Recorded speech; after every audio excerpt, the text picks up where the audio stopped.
ನಮಸ್ಕಾರ. ನಾನು ದಾವಸ್ನಲ್ಲಿ world economic ಫೋರಮ್ನಲ್ಲಿ ನಮ್ಮ ಕರ್ನಾಟಕನ ಪ್ರತಿನಿಧಿಸಲಿಕ್ಕೋಸ್ಕರ ಬಂದಿದ್ದೇನೆ. ಎಲ್ಲ ರಾಷ್ಟ್ರೀಯ ನಾಯಕರು, ಅಂತಾರಾಷ್ಟ್ರೀಯ ಮಟ್ಟದ ನಾಯಕರು, ಇನ್ವೆಸ್ಟರ್ಸ್ನೆಲ್ಲ ಕೂಡ ನಾನು ಭೇಟಿ ಮಾಡಿದ್ದೇನೆ. ಎಲ್ಲರೂ ಕೂಡ ಬೆಂಗಳೂರು ಬರಬೇಕು, ಕರ್ನಾಟಕ ಬರಬೇಕು ಅಂತೇಳಿ ಒಂದು ಉತ್ತಮವಾದಂಥ ಆಡಳಿತವನ್ನು ನಾವು ಕೊಡ್ತೇವೆ, ನಿಮಗೆ ಅಭಿವೃದ್ಧಿಗೋಸ್ಕರ ನಾವು ಸಹಕಾರ ಕೊಡ್ತೀವಿ ಅಂತ ಕೂಡ ನಾನು ಮಾತು ಕೊಟ್ಟಿದ್ದೇನೆ. ಕರ್ನಾಟಕ ರಾಜ್ಯದವಾಗಿ ನಮ್ಮ ರಾಜ್ಯದ ಬಗ್ಗೆ ಹೆಚ್ಚಿಗೆ ತಿಳುವಳಿಕೆಯನ್ನು ಮೂಡಿಸಲಿಕ್ಕೆ ನಾನು MP ಪಾಟೀಲ್ ಅವರು, ನಮ್ಮ ಹ್ಯಾರಿಸ್ ಅವರು ಕೂಡ ಈ ಒಂದು ಕಾರ್ಯಕ್ರಮದಲ್ಲಿ ನಾವು ಪಾಲ್ಗೊಂಡಿದ್ದೇವೆ. ಇದು ನನಗೆ ಮೊದಲನೇ ವರ್ಷದ ಅನುಭವ. ಈ ಅನುಭವ ತೆಗೆದುಕೊಂಡು ಈ ಕರ್ನಾಟಕ ರಾಜ್ಯನ ಅಭಿವೃದ್ಧಿ ಮಾಡಲಿಕ್ಕೆ ಖಂಡಿತ ಪಣ ತೊಡೋಣ. ಆದರೆ ನಾನು ಕೂಡ ನಿಮ್ಮ ರಾಜ್ಯ, ನಮ್ಮ ರಾಜ್ಯ, ಈ ಕರ್ನಾಟಕವನ್ನು ಅಭಿವೃದ್ಧಿ ಮಾಡಲಿಕ್ಕೆ, ಕರ್ನಾಟಕದಲ್ಲಿ ಇನ್ವೆಸ್ಟ್ಮೆಂಟ್ ಬರಲಿಕ್ಕೆ ಅನೇಕ ಕಾರ್ಯಕ್ರಮಗಳನ್ನು ಅವರಿಗೆ ಕೊಟ್ಟಿದ್ದೇನೆ. ಎಲ್ಲರೂ ಕೂಡ ಸಂತೋಷ ಪಟ್ಟಿದ್ದಾರೆ.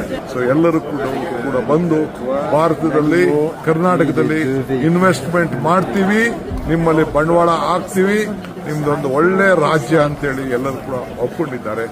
ಇವತ್ತು ನಿಮ್ಮೆಲ್ಲರೂ ಕೂಡ ಈ ಒಂದು ಐತಿಹಾಸಿಕವಾದಂಥ ಕಾರ್ಯಕ್ರಮದಲ್ಲಿ ಪಾಲ್ಗೊಳ್ಳಲಿಕ್ಕೆ ರಾಜ್ಯದ ಜನತೆ ಅವಕಾಶ ಮಾಡಿಕೊಟ್ಟಿದ್ದೀವಿ. ಖಂಡಿತ ಸದುಪಯೋಗವನ್ನು ನಾವೆಲ್ಲ ಮಾಡ್ಕೊಳ್ಳೋಣ, ರಾಜ್ಯವನ್ನು ಬೆಳೆಸೋಣ. ಈ ರಾಜ್ಯಕ್ಕೆ ಮೊದಲನೇ ಸ್ಥಾನದಲ್ಲಿ ಯಾವಾಗಲೂ ಕೂಡ ಇರುವಂಥ ಕೆಲಸ ನಮ್ಮ ಸರ್ಕಾರ ನಿಮಗೋಸ್ಕರ ಮಾಡ್ತದೆ ಅನ್ನೋ ಮಾತನ್ನು ಹೇಳಲಿಕ್ಕೆ ನಾನು ಬಯಸ್ತೇನೆ. ಎಲ್ಲರಿಗೂ ನಮಸ್ಕಾರ.